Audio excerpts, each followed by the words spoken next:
Right, Campbell's comments out and about, and I actually like this spot. I'm not going to step down. We are at Northern Rivers. Mark Barton joins me. Firstly, Barto, welcome back. Yep, thanks, mate. Thanks for having us. We've been out and about. Beautiful weather in the Golden Valley today. Yeah, well, it's raining everywhere else, they reckon, in the north. So it's and they reckon they've got the fires going in the Hunter, so we're better off down here, mate. Absolutely. Mark Hughes from Woodlands joins us as well. Hughesy, welcome back to Campbell's comments. Thanks, mate. Pleasure to be here. Good to catch up with Mark, and yeah, look forward to heading to Sydney and the Melbourne sales this year with Nutrient. Anyone thinks I'm standing on a box? Completely wrong. It's actually the garden. So it actually makes me feel very, very important for 5 minutes. But we're here to promote the sales. February 20 for the Sydney sale and April 3rd in Melbourne. But as well as that, Barto, we're here to look after our sponsors and say more or less say thank you. We've been Alabar this morning with Barrostock as well, Harasta Trotters and Woodlands as well, who are inaugural sponsors. And their continued support has been terrific. Oh, look, and I think what we said before, it's great when you've got a team of people with a vested interest. These guys spend an enormous amount of time making sure they've got the right genetics to offer the industry, and then we collectively see those foals be prepared as yearlings. And the Woodland support at the start was not just the financial support, but also their knowledge of how we can best promote these young horses and these young athletes has been a real privilege for us to be involved. And sales are key. That's what Woodlands are about. I mean, you've got New Zealand starting at the minute, but for NZB. But it's an inaugural part of Woodlands, and I suppose Woodlands cementing their place in Australian harness racing in the breeding scene. It's probably a no-brainer for you guys, Hughesy. Yeah, look, it certainly is, and I think from the reality for us is that 15 to 20% of our breeds each season commercially finish up at a yearling sale in Australia or New Zealand. So it's very important that we a part of that action, and we talk to everybody, and we get around the traps, and we actually support the people that are looking after us as well, mate. All these relationships, as we said in the past, mate, are definitely a two-way street. You came on last year, the inaugural. You sponsored the parade, the Woodlands parade, plus a lot of the dining and that, doing things a little bit different. It's exciting and fun, isn't it? Yeah. Look, it was a really great idea from last year, and certainly this year going forward. And look, we sort of sense it.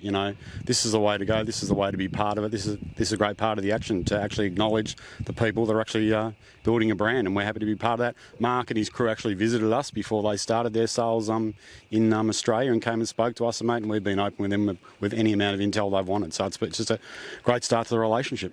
It is indeed. These parades, I speak a little bit about the parades. They're more than just a parade, they tell me, because the lamb was pretty good last year, wasn't it? Yeah, well, you and I didn't get much of it because we had to talk about horses, but I think that's one of the things, the relationship we do have in the red meat industry. We enjoy that, but if we can pass some of that back. Look, we actually sponsored the Albion Park Club in Queensland here only just after Christmas at New Year.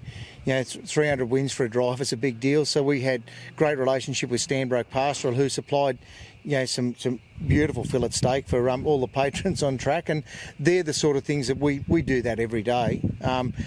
We talk back about going to New Zealand. Like, it was a great eye opener for me to actually see some of the first crosses, the Sweet Loos, and how they cross with betters over there, and some of the weanlings that we saw later on. So I think I'm intrigued by that weanling market in New Zealand too, not just the yearling market. And we've learned a lot. Like you say, we're all in business, but the guys at NZB do a great job, and they've been very helpful.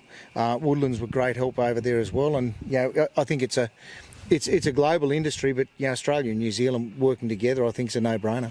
It's an interesting one. A lot of people, as an us against them. Woodlands and Alabar, both sides of the ditch, are probably fierce rivals when you think about it, competing for stallions and the likes. Being over there and seeing the weanling sale in New Zealand just recently, and the way both studs work together, because there's one market and the like. So very competitive, Hughesy, but at the same time trying to grow the product and get the product better and better. Yeah, look, at the end of the day, we are married in some way, shape or form in terms of what we do and for what we want to achieve at the end for our breeders and for our stallions and stallion holders, but also the fact that, we ship our semen together collectively backward and forward between Australia and New Zealand. So look, that weanling sale is a big market for both us and Alabar. And from an Australian, and a lot of people will be watching this and saying, oh, the weanling sale. I'm telling you, I've only been to one sale in New Zealand. It was a weanling sale. Biggest eye-opener everywhere. It should be on the bucket list. If the border gets opened up before that weanling sale's on, people should be going to it, just purely for a look. Yeah, look, it's for us, it's a big part of our calendar. We look at it and we annex 70 to 80 weanlings through that sale. So, and it's definitely worth jumping on the plane and trying to grab a bargain, mate, because, for all intents and purposes, there was a New Zealand Cup winner came out of that sale last year that we bred. So, the opportunities are there. Yeah, copy that. He doesn't go too bad, does he? No, he goes all right. Going forward, Mark, we want to make the nutrient sale bigger and better every year, but you can't do that without the sponsors. And we've been at Alabar this morning. We announced Barrastock coming on as a major feed supplier. Yep. We're here at Northern Rivers. Barrastock are their main feed supplier here as well. So it's a no-brainer working together. Woodlands are here. They stand American Ideal, lather up, standing here in conjunction, plus a lot of shipping seamen and the likes. It's a no-brainer to build these relationships with the likes of Alabar, Northern Rivers, or Lower Long Farm, Woodlands, and everyone going forward. Yeah, absolutely. Look, the other thing you've got, we've got Kath's team, the Northern Rivers, the vet side of it. They provide our vet support at both sales, Sydney and Melbourne.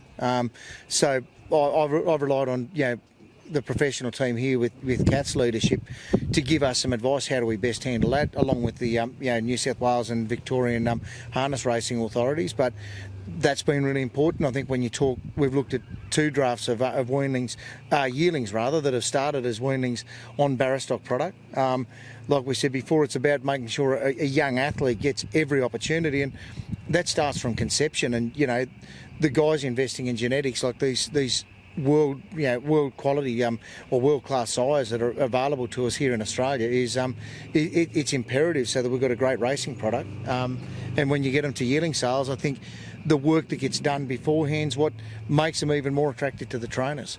And being world's best and doing things the best way, Hughes, is what Woodlands is about. Andrew Grierson's always reiterated that he wants to do things the right way, only do them once if you can do it that way. The association here with Lower Long Farms, it's a young stud that's growing. It's key, like a nutrient as well, being young into the sales. It sort of fits with Woodlands, I suppose, mantra of what you guys are about, trying to improve the industry and getting on board with the people that do it the right way. Yeah, certainly. Look, we've targeted these relationships because we believe that, obviously I said before, a relationship is 2 ways, but we've also targeted people that are workers, they're thinkers, they're doers. That's what we're about, mate. And that's what we're about, having a great racing product as well. So that's part of our end game. And this farm here, they've got a lot of they've got all the Lauriston draft horses here as well. Just keeps ever evolving. She's doing a brilliant job with what she's doing. Yeah, look, they've done a massive job. Like, you think American Ideal finishes his 3rd season here next week, and up until 2 years ago, it was just him and 1 or 2 other unnotable stallions, I guess is the best way to put it. But mate, the growth here in the last 2 years has been crazy. Between here and the other property that they lease about 20 minutes from here. So this has been a major growth sector, but this is a place that's grown in a pandemic, mate. So that's one way to look at it. Like, when everybody was taking a step backwards, Lower Long has taken about 5 steps forward. Yeah, and it is key. And I say that before about the horses, the quality of horses here. It's a great farm to be associated with, Bardo. Yeah, absolutely. And look, and I guess being a breeder of horses, in a different field for ourselves, we've had a tough year getting mares in foal this year. But you rely so much on great vet support and great, if you get people in that reproductive area in equine, it's a specialised field, but you've got some of the best mares in the country in some of these facilities, like some exceptionally valuable mares, like some of the best in Australia come through these places, and the quality of the setup is first class, the quality of the support. I've had trouble with horses of my own back at Wagga, couldn't get into the right vet at a uni. I've travelled 4 hours to bring a horse down here to Northern Rivers when I've needed to. And the reason Kath's not actually here with us today is because she's actually off working. So that's a cold factor that it is a working farm, and she's very, very busy. Mate, with Nutrien, we've got to also make people aware that we've got the sale, as I said, February 3rd in Sydney. So 20 in Sydney, and don't forget Melbourne in conjunction with Harasta Trotters. There's a huge trotting draft as well. Lower Long Farms here, they've got some beautifully bred trotters as well. CAF's keen on making sure that people are aware that it's not just one farm. Yep. There's a lot of farms. There's a good draft of Loris and bloodstock horses coming through here for all the sales. They sell quality horses, but also not just that. We've also got a sale starting in 2 weeks' time at your Nutrien camp draft, and we want to make sure people are aware of it with the rehoming camp drafts sale. Yeah, we do. Look, touching on the trotters, again, about relationships, Yabby Dam, Harasta Trotters, Pat Driscoll's team have been just unbelievable, their support for it. And we're seeing that already picked up in the interest and the momentum that the trotting gate's getting, not just in Victoria now. Talking there to Mark before we had a chat on camera, the competitiveness of stallions in that market is extraordinary. So the breeder of trotting mares has got a huge opportunity to see the Australian trotter get better. But I think also we talked about Melbourne as a market.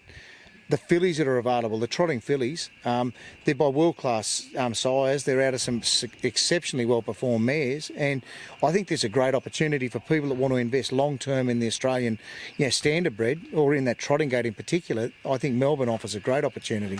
Yeah, and it's going to be very, very exciting and something different. As I said, also don't forget the camp draft. You've got to go to nutrienequine.com.au to view it, but stay in touch with Campbell's Comments. I'll be covering off, and I'm actually going to be there for the whole week. It's going to be a very, very busy week because people who are selling horses and both sides of the ditch will throw back with the Woodlands hat on as well, back at the NZB sale as well. We're going to do a lot of promotions that way. It's an incredibly busy time, but it's a lot of fun, isn't it, Hughesy? Yeah, it certainly is. We roll out of the breeding season straight into the yearling sale rounds. So, look, we've got 44 there on February the 13th, Sunday the 13th. So, parade was successful on Tuesday. So, mate, we're looking forward to that stage now.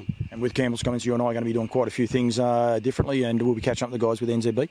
Yeah, we'll catch up with the guys from NZB. We'll talk to the staff on farm and to Callie and to Tony, and we'll sort through them like we did last year and hopefully find a few diamonds in the rough, mate. So, you know. What about Tamworth? We might even get Bardo. We might have like a four-way live conversation. We might be promoting all sales everywhere. We might have a bit of fun with it, you reckon? Yeah, look, might as well, mate. You know, we're all in the same boat. We'll change it up again. But Bardo, thank you very much for joining me today, and well done to what you guys are doing. I think it's a great eye-opener, and we want everyone, as I said, go to nutrienequine.com.au, follow Campbell's Comments, go to woodlandstud.co.nz is also where you go to see the whole draft, or nzbstandardbreds.co.nz. If I've forgotten someone, I don't know. I mean, also, did I give ringers a mention? No. We've got to make sure we mention ringers, don't we? Well, got the pair of jeans yesterday, so I got them on. That's something I've got that he hasn't got. I'm working on it, Andrew. Look, the last one is at the sale that starts at the end of the week. We start competition next week. We've got those 7 horses representing the standard bred rehoming. Like we said earlier in another interview, we've got a horse, Monofeet, that's well known to the the guys in harness racing.